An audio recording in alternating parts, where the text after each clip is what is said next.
Voici ce dimanche dans l'octave de l'Ascension et aussi, je veux dire, ce dimanche dans l'octave de Saint-Servais aussi. Parce que comme c'est une fête patronale, la fête de Saint-Servais est une fête de premier rang aussi et donc elle dure une semaine.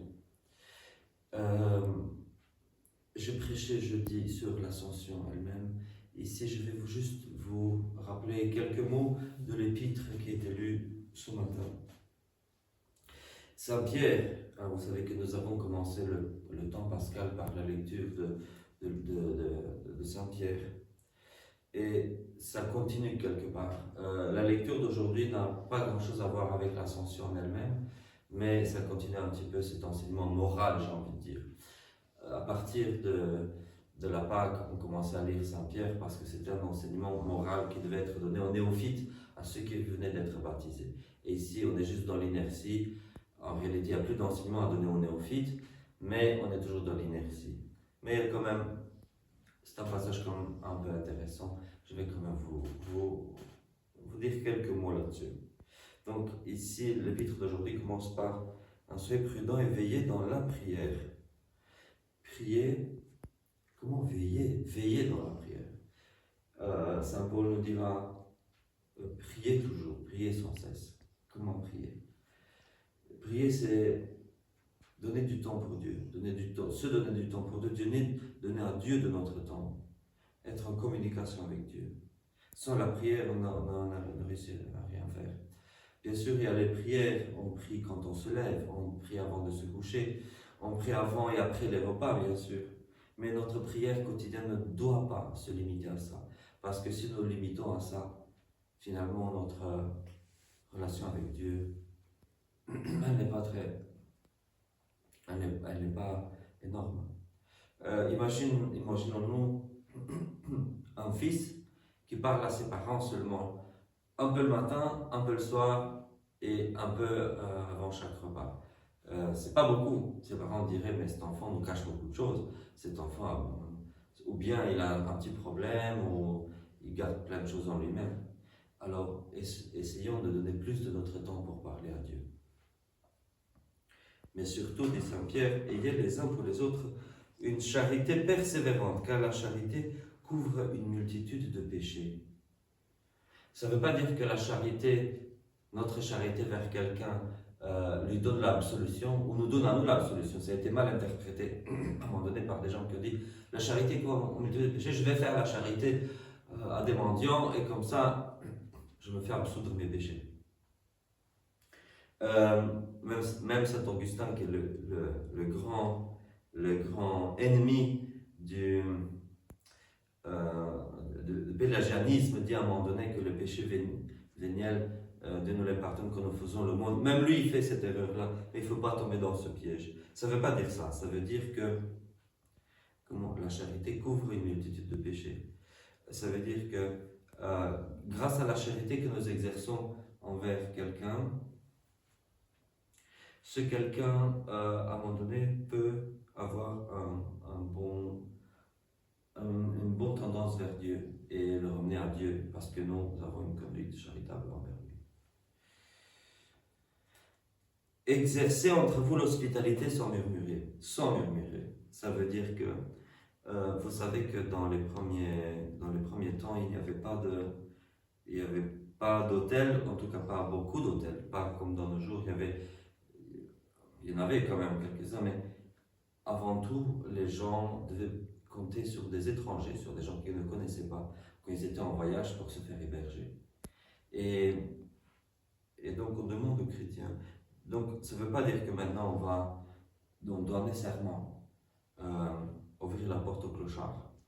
Parce que souvent on a cette tendance qu'on est fervent, on se dit les pauvres ils dorment dans la rue, la première chose à faire c'est leur ouvrir notre porte, les laisser entrer dans notre espace privé et tout ça. Et il y en a qui l'ont fait et ça a causé beaucoup de dégâts parce qu'il y a beaucoup de personnes sans domicile fixe qui ont des problèmes dans la tête et des problèmes beaucoup plus complexes qui ne peuvent pas être résolus juste en les laissant dormir une nuit. Mais par contre, ce qui se passe, c'est qu'ils vont emmener des problèmes avec eux et puis négliger la vie familiale, etc. Mais l'hospitalité, peut aller dans d'autres sens, vous allez voir dans la vie, il y a plein d'occasions où on doit exercer l'hospitalité envers des gens connus, et l'hospitalité qui ne signifie pas nécessairement faire dormir un étranger chez soi, mais aussi d'autres formes d'hospitalité. Je ne vais pas entrer aujourd'hui dans des détails, mais sachez que ça existe. Quand dans la vie vous aurez souvent des est-ce que je dois? Et la réponse est faites-le sans murmurer. Il faut avoir l'hospitalité. Il y a des fois où nous devons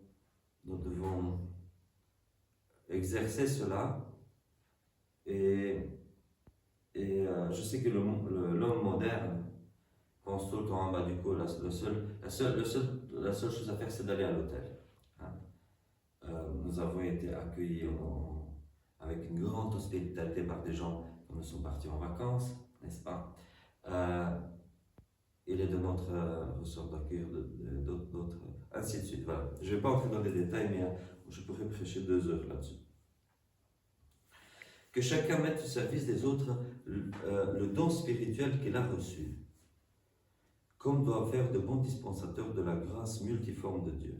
Les dons spirituels que nous avons reçus de Dieu, nous devons les mettre au service des autres. On a beaucoup parlé de la parabole des talents, c'est aussi l'évangile pour la fête des docteurs. Les talents que nous avons reçus. Et dire Dieu ne m'a pas donné de talent, ou bien je n'ai aucun talent, c'est pas vrai. Tout le monde a des talents, il faut les mettre au service des autres. Si quelqu'un parle, on parle bien de parler en église ici, si quelqu'un parle, que ce soit selon les oracles de Dieu.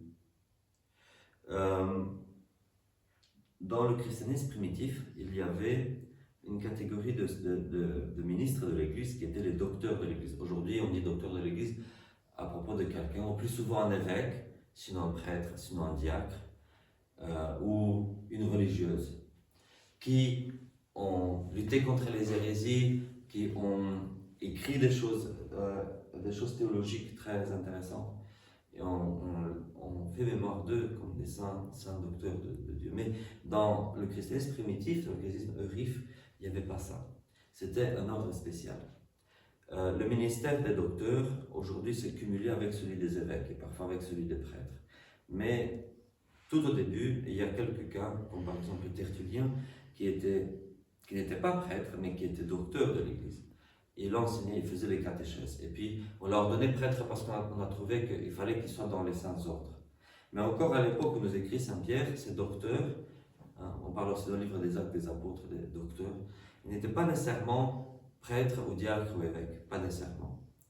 Et donc ici quelqu'un parle.